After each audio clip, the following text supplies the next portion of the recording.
जय हिंद एवरीवन, स्वागत है आपका इंडियन न्यूज़ एनालिसिस के एक नए एपिसोड में। आज के इस एपिसोड में हम कई प्रमुख बिंदुओं पर बात करेंगे, लेकिन हमारा जो पहला बिंदु होगा वो ATAGS यानी advance towed artillery gun system से रिलेटेड होगा। आज से ठीक 3 दिन पहले DRDO ने एक स्टेटमेंट जारी की। स्टेटमेंट में कहा गया कि भारत की ATAGS दुनिया के सबसे आधुनिकतम टोड आर्टिलरी गन सिस्टम में से एक है, जिसकी रेंज 48 किलोमीटर के आसपास मानी जाती है और तकरीबन 2000 राउंड की फायरिंग के बाद भी इंडियन आर्मी इस चीज़ को लेकर संतुष्ट क्यों नहीं है। आइए जानते हैं आज के अपने इस वीडियो में। दरअसल आर्मी की तरफ से एक स्टेटमेंट जारी की गई, जहां पर उन्होंने ये कहा कि वो जो indigenous develop artillery gun system है उसका टेस्ट करने वाले हैं और ये जो टेस्ट होगा ये DRDO के उस दावे की सत्यता की जाँच करेगा जिसमें DRDO ये दावा करता है कि ये गन सिस्टम दुनिया के सबसे आधुनिकतम और सबसे ताकतवर गन सिस्टम में से एक है। यही नहीं, आर्मी को तकरीबन ऐसे 1580 यानी 1580 गन्स की ज़रूरत है, जिनकी कीमत तकरीबन 25,000 करोड़ रुपए आंकी गई है। इसीलिए आर्मी अपने रिक्वायरमेंट्स की जांच करने के लिए सारे क्राइटेरिया को परखने के लिए ATAGS के अलग अलग वेदर कंडीशंस में ट्रायल करेंगे और इसीलिए जो आर्टिलरी गन सिस्टम है ATAGS, ये अभी हाल ही में आने वाले जनवरी और फरवरी में सिक्किम में इसका विंटर यूज़र ट्रायल आर्मी की तरफ से किया जाएगा। उसके बाद इसके कुछ मोबिलिटी ट्रायल्स किए जाएंगे, फिर समर ट्रायल्स के बाद डिसाइड किया जाएगा कि क्या वाकई ATAGS सेना की सारी ज़रूरतों को पूरा करने में सक्षम है या नहीं।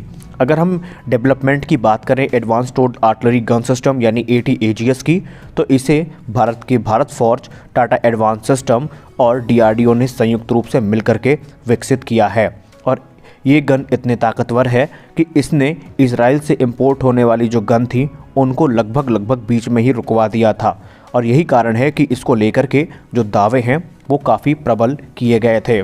दरअसल आर्मी का ये कहना है कि पहले जो इंडिजिनस गन यानी स्वदेशी जो गन है उनको अपने आप को प्रूव करना पड़ेगा, उनको ये चीज़ साबित करनी पड़ेगी कि जितना इन्वेस्टमेंट आर्मी उनमें करने वाली है वो वर्थ हो और इसीलिए आर्मी अलग अलग वेदर सिचुएशंस में इनके जो ट्रायल्स हैं वो आयोजित करेगी।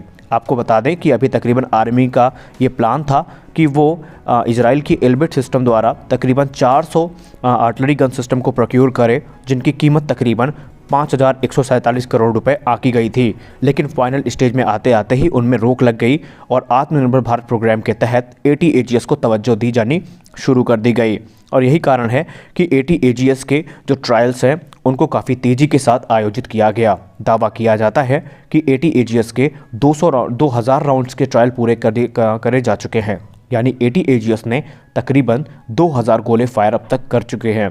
लेकिन आर्मी को संदेह इसकी बात का है। अब सवाल ये उठता है, अगर DRDO ये दावा करता है कि ATAGS 48 किलोमीटर दूर दुश्मन को तबाह कर सकता है, तो सवाल सबसे बड़ा ये उठता है कि आर्मी को संदेह किस चीज़ को लेकर के है। आपको याद होगा कि इसी साल अगस्त या जून के महीने में यहाँ पर ATAGS का एक ट्रायल पोखरण फायरिंग रेंज में हो रहा था, जहाँ पर इसकी बैरल बर्स्ट हुई थी। बैरल बर्स्ट होने के बाद DRDO ने इनको पोखरण से वापस बुलाया था, जिसके बाद कहीं ना कहीं एक संदेह इंडियन आर्मी के मन में उत्पन्न हुआ था और इसके विरोधाभास में बहुत सारे नेगेटिव आर्टिकल्स लिखे गए थे। लेकिन बाद में DRDO ने सिर्फ 20 दिन के अंतराल में ही ये बता दिया कि DRDO की एक टीम इस मामले को इन्वेस्टिगेट कर रही है और बाद में DRDO की तरफ से घोषणा की गई कि एक बार फिर से जो ATAGS है वो ट्रायल के लिए यहाँ पे तैयार है। इन्वेस्टिगेशन में जो रिपोर्ट सामने निकल के आई उसमें जो 2 प्रमुख बिंदु थे जो आपका ध्यान यहाँ पे केंद्रित कर सकते हैं। पहला बिंदु था इन्वेस्टिगेशन में ये पता चला कि ATAGS के रेंज को ज़्यादा इन्हेंस करने के लिए उसमें आवश्यकता से अधिक जो चार्ज था वो यूज़ किया गया था। दूसरा, यहाँ पे जो फायरिंग एंगल था उस पर भी कुछ वहाँ पे गड़बड़ी देखी गई थी, जिसके कारण बैरल बर्स्ट हुई। गनीमत ये थी कि इस बैरल बर्स्ट में कोई खास नुकसान नहीं हुआ था, लेकिन फिर भी इनकी जांच के लिए जो ATAGS है उसको पोखरण से वापस बुला लिया गया था और कहीं ना कहीं यहीं पे आर्मी का जो संदेह था वो बढ़ा था। लेकिन अब ऐसा माना जाता है कि जो टेस्ट हैं वो जो फर्दर टेस्ट बाकी हैं इन्हें जल्द से जल्द पूरा किया जाएगा और आर्मी को इस चीज़ का भरोसा दिलाया जाएगा कि जो गन वो लेने वाले हैं उनमें किसी प्रकार का कोई डिफेक्ट नहीं है और वो पूरी तरीके से उनकी जो ज़रूरत है उसको पूरा करने में सक्षम है। आपका ATAGS को लेकर के क्या विचार है, कमेंट सेक्शन में ज़रूर बताइए। कल के डिफेंस न्यूज़ के वीडियो में हमने चर्चा की थी कि किस प्रकार से YF-23 ब्लैक विडो 2 को लेकर के एक बार फिर से अफवाहें फैलना शुरू हो चुकी हैं। दरअसल ये मामला उठा था, हमने कल के डिफेंस न्यूज़ के वीडियो में आपको थोड़ी हाईलाइट दी थी। अगर आपने हमें वीनेशन 111 चैनल पर फॉलो नहीं किया तो वहाँ पर आप उसको देख सकते हैं। हमने आपको बताया था कि किस प्रकार जापान का 5th generation fighter aircraft development programme आगे बढ़ रहा है।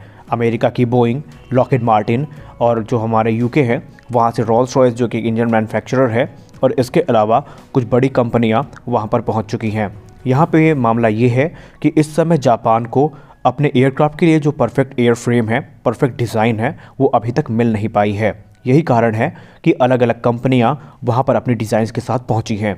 यहाँ पे मामला इस चीज़ को लेकर के गरमाया था जब लॉकहीड मार्टिन और बोइंग ने संयुक्त रूप से ये स्टेटमेंट जारी की थी कि वो जापान के लिए एक हाइब्रिड डिज़ाइन वहाँ पे पेश कर सकते हैं। हाइब्रिड डिज़ाइन यहाँ पर कहा गया कि वो जो हाइब्रिड डिज़ाइन है वो F-35, F-22 रैप्टर और YF-23 ब्लैक विडो या ग्रे घोस्ट दोनों से हो सकती है।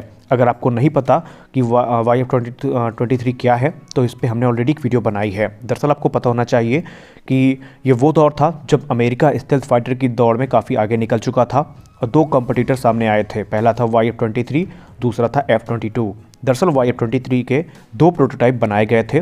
जो ब्लैक प्रोटोटाइप था उसको नाम दिया गया था YF-22 black window 2, YF-23 black window 2, और एक दूसरा प्रोटोटाइप भी बनाया गया था जिसको नाम दिया गया था YF-23 ग्रे घोस्ट।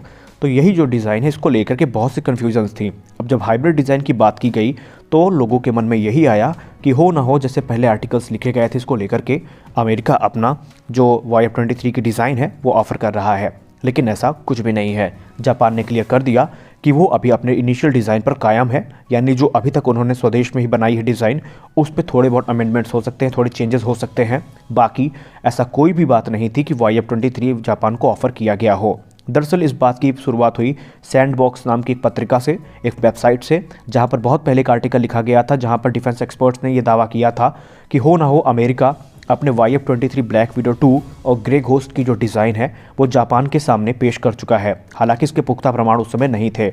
उसके बाद एयरफोर्स टेक्नोलॉजी, एयरफोर्स मैगजीन नाम की जो पत्रिकाएं थी, इन्होंने भी काफ़ी बढ़ चढ़ के इसमें आर्टिकल्स लिखे थे।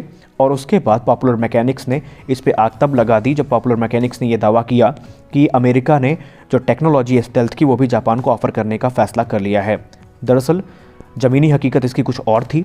यहाँ पे एक स्टेटमेंट थी जिसको गलत तरीके से पेश किया गया।